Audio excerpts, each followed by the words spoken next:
This is one of my favorite things I do every year. Love you guys. You guys are tremendous people. But HSBC has most global economies slowing. US is one of the few economies we have actually accelerating in 2026, believe it or not. In the third quarter of last year, growth was 4.5%, 4.4. And fourth quarter looks pretty strong. So don't forget the one big beautiful bill kicks in. Look for better tax refunds. Look for consumer spending to actually pick up in Q2 and Q3. Um, Now remember, the overall US economy has different income levels. And when we talk about the S&P, that is a subset of the US economy. So it is very disjointed in terms of what we're seeing today. But the US economy is good. What about 27? Will that continue into 27? No, it'll probably slow a bit. But remember, we're at the beginning of a multi-year bull market for technology and equities, and the U.S. economy has been the number one destination for foreign direct investment since 2018. That remains the case today in 26. And bottom line is, there's a ton of money coming in. That money wants to be put to work. We're going to be building, building, building. So you're going to see, especially with one big beautiful bill, accelerated depreciation, income tax, tax credits, and production tax credits. You're going to see building really begin to take off this year. Let's get into some specifics, if we may. First of all, tariffs. The impact of tariffs on U.S. industry. I'm thinking of anything from auto manufacturing to Department of Defense and specifically the U.S. consumer. Give me some So thoughts on that. yeah, look, tariffs are never good. Any any messing with the economy and the free market economy is never a good thing. However, the thought that tariffs are going to kill growth is misplaced. Tariffs will limit, or they will mitigate growth. They will slow growth a bit, but it's not in a vacuum. There are other things happening that are lifting growth dramatically. So if all President Trump had done was raise tariffs, we'd have a problem. That's not all he's done. So all the other things he's done are lifting growth. So we see growth staying above trend for the foreseeable future for the US economy. Tariffs, Two, po- do they raise prices? No, they don't. Because, and there's a new study by the San Francisco Fed saying that what they do is they slow demand enough to make price increases tough to push through. And don't forget, the increased competition from deregulation this year is going to make tariffs very tough to raise prices in a meaningful way across the from the, country. but Jose, from the consumer perspective, the retailers in particular loaded up prior to tariffs being enacted. One can argue that we haven't had enough time to feel the impact of tariffs. That we'll You could start to argue, feel that in third and fourth quarter. well, that's probably late because I think, in today's digital markets, there's no contracts that are 2 to 3 years out, right? So it's usually a shorter term timeframes in terms of logistics and contracts, in terms of pricing. So I think you would have felt that pretty quickly.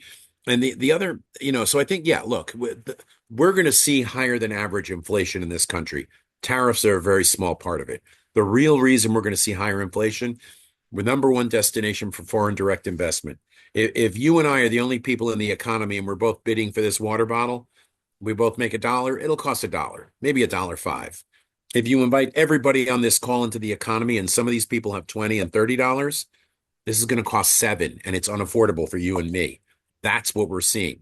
It's not tariffs. What we're seeing is inflation due to excess supply of money because there's a ton of money coming into this country to Will that invest. money Look at the stock market, you know? will that money continue to come into the country? Absolutely.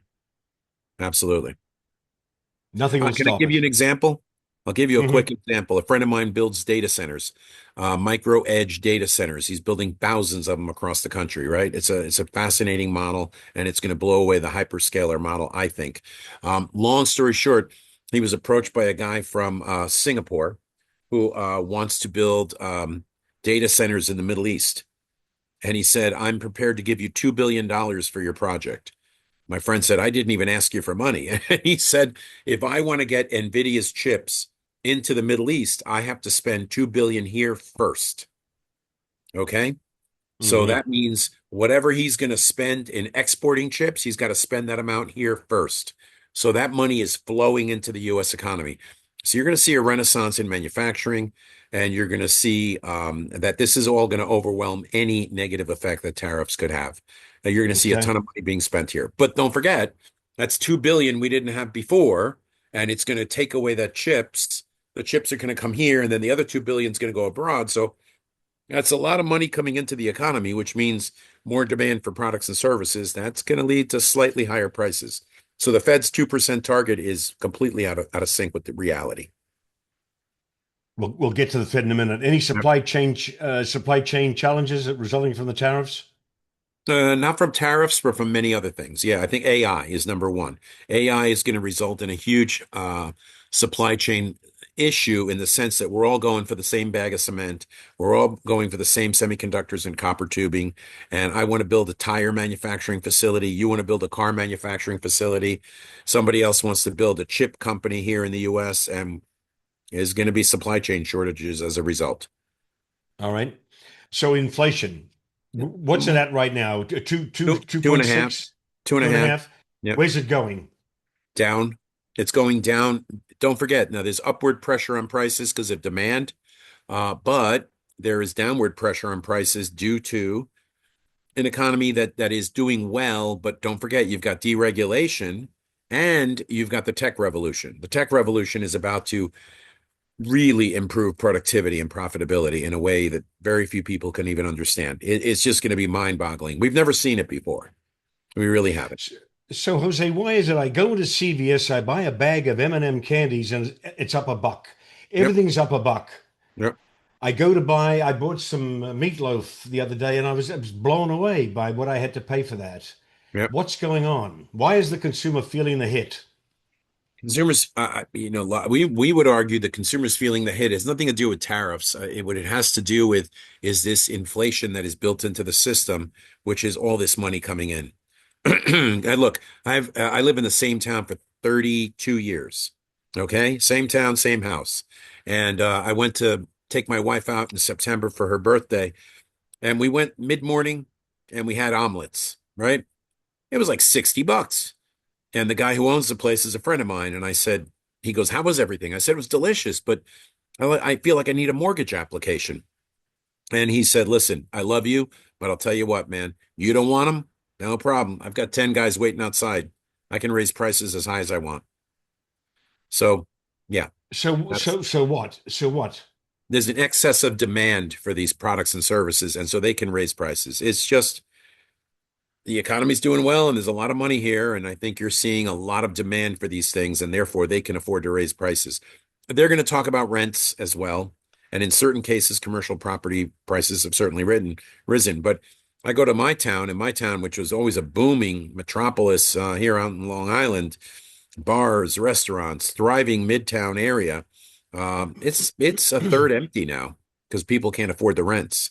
So, and that's just there's no need for it, but Healthcare, while we're on inflation, yeah. will we see healthcare costs continue to rise at Well, the abnormal rate that it's risen in the past?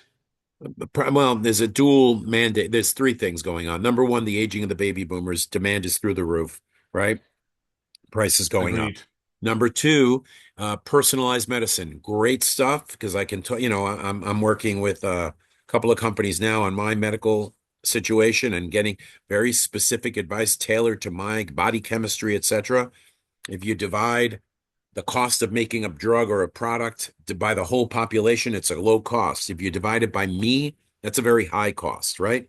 So individualized medicine, which is where we're going, proactive individualized medicine is expensive, but that means higher prices. What's good news is technology. So technology, AI in particular, are going to open up new fields of study, and people will be able to live a lot longer with a very high quality lifestyle. Whether you look at stem cells and a whole host of other new technologies that are out there, and that should help push prices lower, is the use of new technologies and new services that are out there. But the bottom line is, I think the demand is just too strong. I think healthcare costs will continue to accelerate. Okay. The Fed, any rate reductions in 16 after Powell goes? No, I mean, look, in our view is the economy is strong. Investments in the U.S. continue to surge. Um, No need to cut rates. If you look at the 90s from 94 to 2000, Fed funds rate averaged 5.3%. The economy did fine. The market soared. No need to cut rates. Now, will they cut rates? They probably, our official bank view is they won't. The risk is they will. And the reason is we're about to reissue $9 trillion worth of federal government debt. That's a lot of money. And they don't want to do it. We're currently paying about 980 billion in debt service alone. That's one of the largest items on the budget, is just paying the interest. That's insane. So when Trump and look, a lot of what President Trump does is I would argue, like this is well intentioned. He's saying they have to lower rates, but the way he does it is rather it's confrontational to say the least, right? So he is saying we need to lower rates. Yeah, we need to lower rates because we have almost $1 trillion in debt service. If you reissue that debt at current market rates, it's 1.2 trillion. That's only going up. We can't keep doing this. Can't keep doing it. So he needs lower rates, not because he's trying to pull a fast one on the American people. No, because we need the lower rates because we're paying too much in debt service. Period. Forget everything We'll, else. we'll come to that in a second. Yeah. Mortgage interest rates, 5% is sort of the magic number. They think when you hit five, we'll start to unlock a lot of those low mortgage holders right now. What are you thinking on mortgage rates? Yeah, look, it's what they call spread product, anything off what the Fed funds rate does. And so we've seen, another 75 basis points of cuts most recently since September. We don't think they're going to do anything else. The Fed said they're going to ease once this year and once next year. The market thinks they're going to ease twice this year. We'll see what happens. But at the end of the day, I think the long end of the curve can come down, which means mortgage rates can come down, the long end of the Treasury curve. When we see a more realistic assessment of inflation expectations, as technology comes in and people use it to become more productive, I think, and as the consumer continues to down trade from steak to hamburger, that's what we're seeing today, right? Same thing in the equity market. I'm looking for value. I want more bang for my buck. I'm not buying steak, I'm buying hamburger. That's a message to the market that guess what? Overpriced stuff isn't going to sell. And so you're seeing it in the stock market, you're seeing it in real life in the stores. And I think that's going to help have an effect as well. So mortgage rates can come down when we see that more realistic assessment of inflation going forward. And I think that's Do you, coming. do you agree with that theory that 5% is the sort of the magic number that the one unhook buyers' minds? Oh, yeah. It's one thing, right? It's one thing. You need availability, right? I mean, if you look at middle class to lower income class housing affordability, it's hard. If all you do is lower interest rates, it doesn't do anything. I disagree. Because if you and I are shopping for the same house and all of a sudden they lower interest rates, oh, it becomes more affordable. Guess what? 10 other people now can afford the same house. Competing. Prices go up, affordability goes down. It's not just interest rates, it's supply of homes on the market. And so interest rates play a huge factor in that, no question.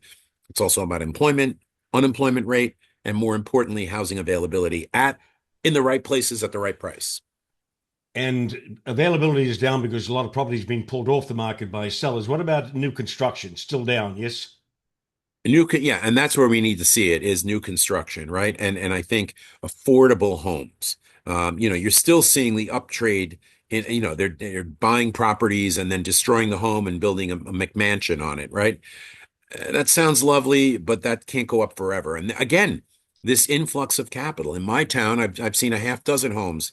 They buy the home, they destroy the home, they tear it down, and they build this mansion over what was there before. That is new money in the market, which makes homes for average Americans impossible to buy. I have three kids who are from 25 to 35, and they literally cannot afford to go out and buy a home. And they make good money. They make really good money, and they can't afford to buy a home.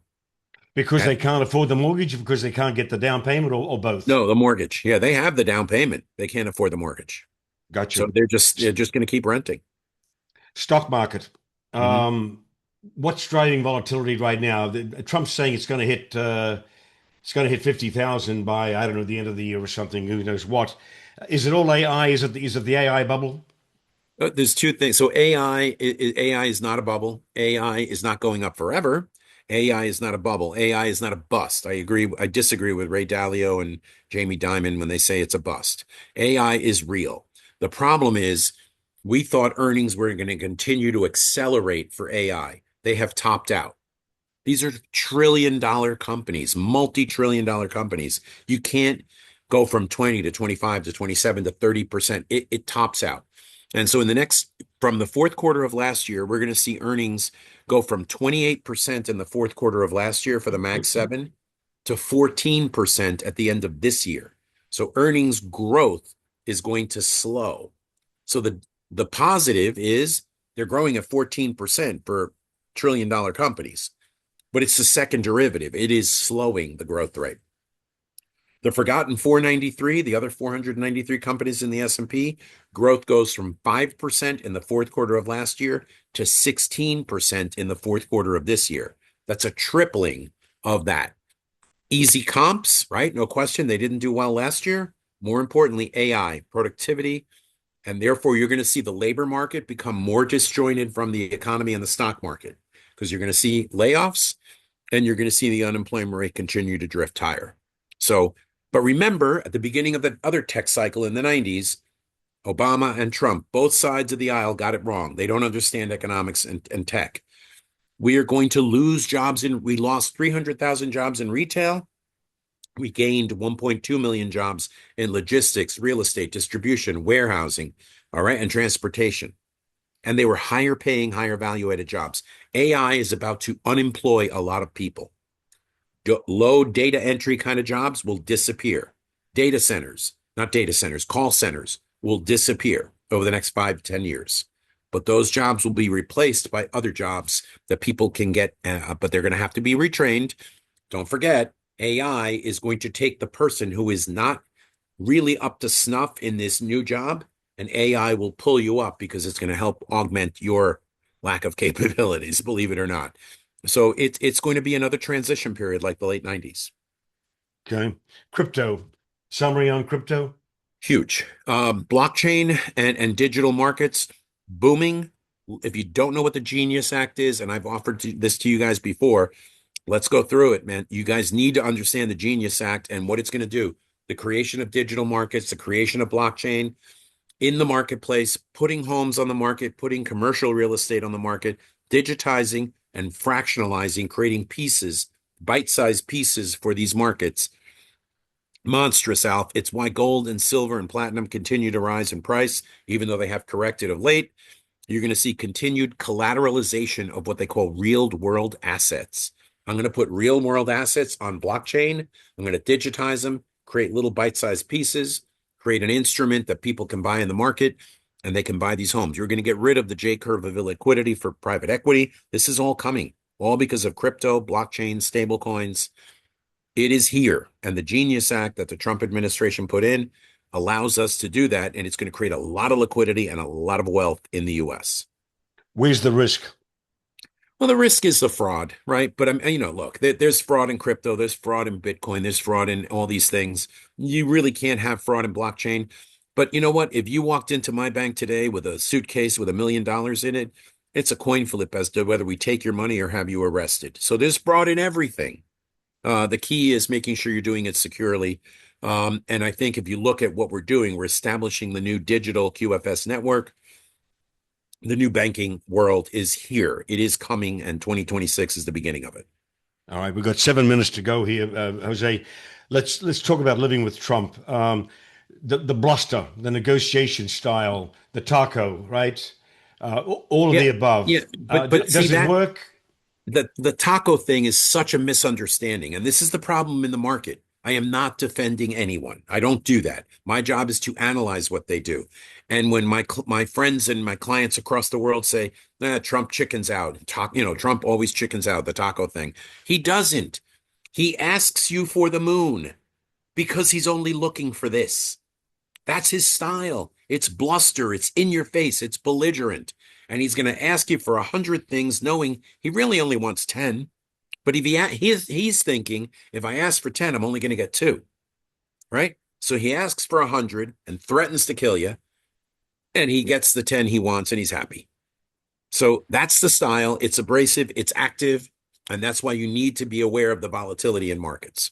Is it also destructive, potentially destructive in the Yeah, long yeah. term? Oh, yeah, there's all kinds of there's all kinds of aftershocks from that.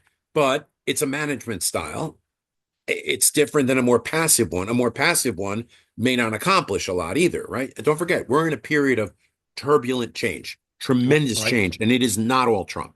It is So let's coming talk from about many let's talk places. about impact. U.S. bond market. U.S. bond market, I think, is okay. It's going to continue to be volatile. We're going to issue 9 trillion in debt. Prepare for volatility when rates pop up. Be prepared to call your broker and say, I want that bond at 4.5%, right? That's what you need to do. Active. Mexico and Canada. USM. Are they going to be? How do they come out of this? We're going to do USMCA too. Right. Mark Carney, who, he's also full of a lot of bluster from the other side of the coin, right? And I've known of him for years from his work in other places. Um, his deal with China, look, there's a lot of noise, there's a lot of bluster, there's a lot of volatility, but at the end of the day, USMCA 2.0 is going to come out this year. I think that will resolve a lot of the differences. And again, the stylistic problems aside, we remain very much integrated, the three countries, and that's not going to change, you know? National debt's at 38 trillion, I believe. Assuming interest rates don't come down and we're stuck with $1 trillion a year in interest payments on that debt, what happens long term? It's unsustainable. Look, as bad as But things we are added here. 2.5 trillion last year, I believe, Yep. alone. No. Yep. Well, don't forget now. So the Trump administration has debt reduction as part of its strategy, but given what they had to do to get the deal done, it did increase the deficit more than expected. So we do have deficit reduction in the long-term plan. Even CBO estimates that. That's a first order look. What you don't have to take into account, though, is all the other things they're doing to try to lift growth. Because if you have debt and you don't have growth, you are done. You're bankrupt. And that is the case in China. It is the case in Europe. It is the case in the UK, and it's the case in Japan. Substandard growth, subtrend growth with excessive debt. They are in deep trouble. You're going to see a Bretton Woods in the next 2 to 3 years. We have to So reset. what guarantees growth in the US then? AI is a huge component and the influx of capital. Don't forget, American exceptionalism, not dead, Alf. It is very much alive. People love to hate us, but guess what? Everybody wants to be us, right? And everybody wants to put their money here. Ask an international client where they're going to put their money. Oh, I'll put 5% in China and 2% in blah. Where's 60% of it? US. It's in the US. All right. Sorry. It's a lot of great De headlines, but it's silly. Yeah. Deportation of illegal immigrants. What happens to agriculture? What happens to the meat processing plants? What happens to building construction? Yeah, I mean, in terms of it's going to heavily depend on what happens with this bill that, tomorrow the government could close again. Happy Valentine's Day, everyone, right? Hopefully that doesn't happen. DHS funding has to be resolved. Trump has pushed back he has backed off on a lot of things, trying to reach a deal with the Democrats so they fund DHS and we continue to move forward. In terms of immigration, we need healthy legal immigration. Neither side has given a good answer to that over the last 30 years, for God's sake. So we need that. But don't forget the role of technology. I can tell you right now, I've seen a ton of technologies that are out there that can do an awful lot to help ameliorate those situations. But we need immigration. Yeah, but technology doesn't pick grapes. Yep. Yep. Nope. No question. Yep. All right. That's why we need immigration, but legal and healthy immigration, right? Documented immigration. Final question on Trump. Cut through all the bluster and all the stuff in the headlines. Does he know what he's doing? Does he actually have people behind him who know? Better still, does he have people behind him who know what they're doing? Lutnick's about to be Absolutely. taken out with Epstein, so he's going to Yeah. be gone. You know what? Look, everybody loves to laugh at Lutwick, and I understand he says some things that are a bit outlandish. But if you look at Lutwick, I mean, look at some of the stuff he's talked about, and he said, "Why can't we Think about this, right? If everybody says, well, everybody's going to manufacture in China, why? They have great technology to manufacture. So it's not the low cost of labor. If they can manufacture using technology, why can't we? It's the same technology. The technological differences are not that great in basic manufacturing. We've got robotics, we've got drones. Do you know what the capacity utilization is in the car industry today? 66%. 1 out of 3 machines are sitting there idle, Alf. Why? It doesn't make sense. We can manufacture here. We have the technology, and you're going to see more of that. You're going to see less of this globalization effort going forward. It's more localization. Technology allows you to defeat the old Dave, Ricardo concept of trading with other. You make T-shirts, I make the oranges, and we trade surplus value, all that stuff. Technology is going to supplant all that because it's cheaper to make it in your, and you want to maintain supply chain and integrity of supply. But my question still stands: is there Yeah. method in his madness, or madness in his method? No, he's surrounded by brilliant people. He absolutely is. I mean, you look at Scott Bessent. I mean, Scott Bessent is a great example of that. And if you look at Kevin Warsh, everybody's talking about, oh, you can say what you want about the guy. He wants to reduce the size of the Fed's balance sheet. If you Mm, really want to get scared, go Google it. Go Google Fed's balance mm, sheet. Look what it's right. done since the pandemic. It was growing at this rate, and all of a sudden it just went like that. Okay. And what Warsh is saying is we don't need that is excessive. That's one of the things creating inflation. So let's reduce the size of the balance sheet. And what better time to do it when the economy's humming along at almost twice the rate of our natural long-term growth rate, right? So it makes Right. sense. And the killer is people criticizing Warsh for wanting to reduce the size of the balance sheet. It's exactly what Powell was doing the last 2 years, and the Right. market soared. I got 2 minutes here, Jose. Bay Area. Give me a summation. Give me a feeling on the Bay Area. Yeah, I mean, look, the state of California is sort of disjointed in certain ways from some other parts of the country. But if you look at the Bay Area, you've got agriculture, you've got tech, you've got innovation, you've got finance. It should be booming. And I think we'll continue to do well. And especially in agriculture, you're going to see the introduction of a lot of technologies that are going to increase yields exponentially in the next 2 to 3 years. And so I think that's huge. I think that you should continue to do well. The problem you're going to have is that influx of capital for real estate from places like China and others. You're going to see that that is going to continue to stay hard to get because for Chinese nationals to put money into this country is impossible.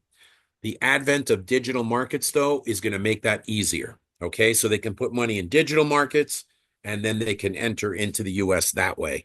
But the Chinese government is preventing them from doing it. And I think you're going to see more work from the government trying to limit foreign and private equity control of homes so that average Americans can buy homes. But the Bay You Area think should be great. you think there will be political will to stop that buying up of properties by private equity? It's got to be. It's got to be. Yeah. I think you're going to see more of it. Trump introduced it, and I don't know where it sits now, but it has to happen. I mean, private equity now is one of the largest owners of residential real estate in Right. this country. Throughout the country. That's absurd. It destroys the American dream. So back again then, Bay Area safe. I assume AI is the major driver. Yes. It's a huge driver, absolutely. But there are a ton of other technologies out there. Yeah, huge driver of it. Okay. Okay.